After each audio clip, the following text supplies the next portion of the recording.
Assalamualaikum warahmatullahi wabarakatuh. Kembali lagi bersama saya Miftah Huda dalam Bicara Bola. Pada kesempatan kali ini kita akan membahas lanjutan Liga Premier League di pekan ke-34 ke pekan ke-34 di mana pertandingan berlangsung antara Crystal Palace menghadapi Manchester City. Di mana kedua tim ini sama-sama memiliki ambisi untuk meraih kemenangan dengan target mereka masing-masing. Kalau Crystal Palace tentu jelas target mereka adalah untuk menaikkan posisi mereka yang saat ini sedang berada di peringkat peringkat ke-13.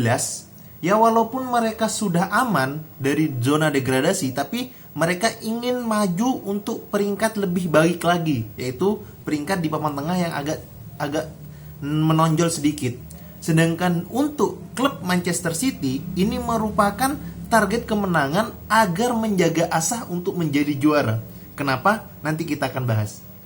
Ya, kalau kita melihat Crystal Palace dan City, tentu jelas Palace dan City memiliki pemain-pemain yang bisa dibilang itu tidak sebanding. Karena apa? Karena pemain-pemain dari Crystal Palace itu rata-rata pemainnya tidak ada yang dominan atau tidak ada yang lebih tinggi namanya dibandingkan dengan beberapa pemain dari Manchester City. Ya, kita tahu bahwa kedalaman dari skuad Manchester City itu sendiri itu sangat bagus. Bahkan pemain pelapisnya itu sebanding dengan skuad dari Crystal Palace sendiri. Ini pemain pelapisnya, apalagi pemain utamanya. Dan tentu jelas yang diturunkan pada pertandingan kali ini adalah pemain pelapis dari Manchester City. Karena pemain utama Manchester City akan menghadapi Liga Champions di tengah pekan nanti. Maka dari itu, banyak pemain-pemain inti dari Manchester City itu tidak dimainkan atau diistirahatkan oleh Pep Guardiola. Ya, kalau kita melihat Crystal Palace dan Manchester City, sebenarnya ini cukup aneh untuk Manchester City, karena kalau kita bicara Crystal Palace tentu mereka tetap dengan gayanya 4-4-2 ataupun 4-3-3-nya, karena seorang Roy Hodgson itu seorang pelatih tua yang mana kaya akan pengalaman menangani tim-tim papan bawah untuk terhindar dari zona degradasi dengan kombinasi komposisi 4-3-3 atau 4-4-2-nya. Dan terbukti banyak pertandingan dari Crystal Palace itu kadang-kalanya menang menghadapi tim-tim yang notabene menyerang karena mereka sedikit bertahan dan mengandalkan counter attack. Sedangkan Manchester City itu biasanya menggunakan 4-3-3 dengan striker atau 4-3-3 dengan false nine dengan tujuan penguasaan bola lebih banyak. Namun di pertandingan kali ini Pep membuat formula baru, yaitu Pep menaruh posisi pemain sesuai dengan karakternya, yaitu 4-4-2 dengan dua pivot Rodri dan Fernandinho, dengan dua lini sayap Sterling dan Ferran Torres, dua striker Gabriel Jesus dan Sergio Aguero. Ya, kalau kita melihat komposisi pemain ini, tentunya kita sebagai fans City agak sedikit kok bisa dibuat seperti ini gitu.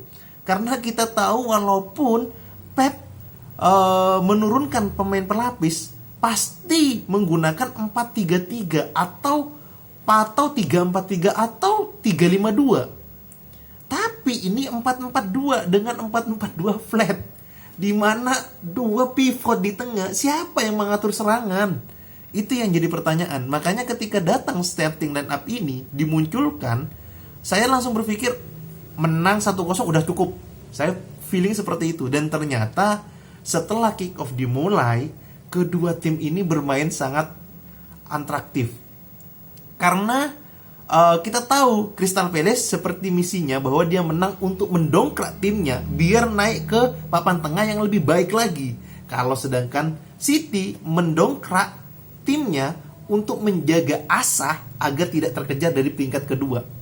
Ya, kalau kita lihat pertandingan dari babak pertama saja, tentu jelas permainan dari Manchester City itu sangat-sangat amburadul. tidak terkonsep, tidak ada pengatur serang, tidak ada yang bisa mengobrak-abrik, semuanya hanya sebuah passing-passing saja. Di mana ada di mana ada Sergio Aguero yang agak turun, yang seperti perannya saat pertama kali dia di City, yaitu sebagai second striker. Di mana strikernya adalah Gabriel Jesus yang bapuknya luar biasa. Ya Allah ya Rob. Selagi itu Raheem Sterling pun juga, ya Allah, Raheem Sterling tetaplah Raheem Sterling. Sebagus-bagusnya Raheem Sterling, kalau tidak didukung oleh pemain lain, udah bapuk luar biasa. Terbukti di pertandingan kali ini, Raheem Sterling dan Gabriel Jesus tidak menunjukkan apa-apa. Kalau misalnya kita melihat Crystal Palace, mereka bermain menunggu melakukan counter attack. Untungnya ada Aymeric Laporte dan Nathan Ake di situ yang bisa membaca bola atau menyapu bola, karena kedua tim pemain ini tipikal kaki kiri, dan kedua pemain ini merupakan center back yang bukan menguasai bola melainkan menyapu bola ketika bola datang di clearance, ditambah backnya Benjamin Mendy yang notabene, ya Allah ya Rob, kalau adu speed kalah. Bisanya cuma passing crossing itu saja. Akan tetapi di babak pertama Manchester City tetaplah Manchester City, di mana mereka tetap menguasai pertandingan. Di babak pertama mereka menguasai bola sebanyak 71% dibanding dengan punyanya Crystal Palace.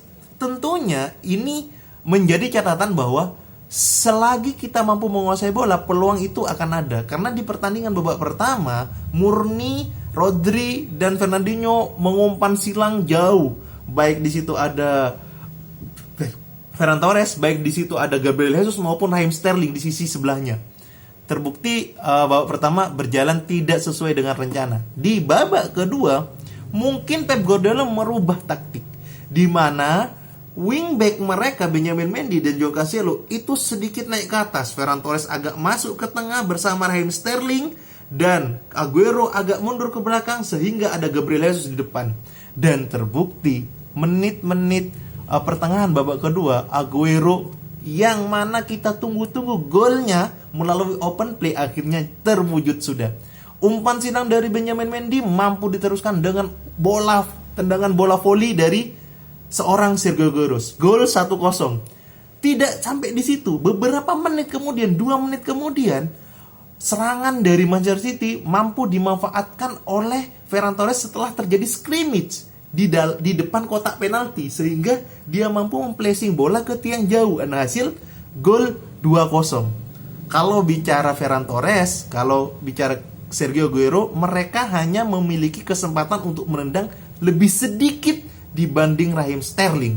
Karena apa? Karena Sergio Aguero notabene hanya menendang bola ke gawang sebanyak 2 kali. Satu tercipta gol, satu lagi ditepis di tiang dekat. Ferran Torres hanya 1, yaitu langsung mencetak gol. Raheem Sterling 6 kalau nggak salah. 6 kali pun itu tidak bisa mencetak gol, hanya kena tiang saja. Raheem Sterling. Segala umpan sudah diberikan. Umpan tarik dari Sergio Aguero tidak bisa diciptakan gol. Umpan silang dari Joao Cancelo tidak bisa diciptakan gol. Umpan terupas dari Zinchenko tidak bisa diciptakan gol. Bahkan dia mampu untuk mendribling ke mulut gawang, tapi tendangannya melebar. Raheem. Kenapa? Apa yang terjadi dengan Raheem Sterling di musim ini? Padahal kalau kita lihat, kalau bola-bola seperti yang Raheem Sterling dapatkan biasanya di tahun-tahun sebelumnya, itu pasti kalau nggak 3-4 gol sudah. Karena ya Allah, ini sudah di depan mulut gawang, ini tinggal cetak gol, tapi tidak bisa untuk mencetak gol. Bayangkan, babak pertama saja 4 peluang Raheem Sterling biarkan begitu saja. Di babak kedua 4 peluang pula dibiarkan begitu saja. Raheem. Sama dengan Raheem Sterling, yaitu Gabriel Jesus. Ketika mendapatkan bola, selalu mendribling ke dalam, dilakukan shooting, dan mampu diblok.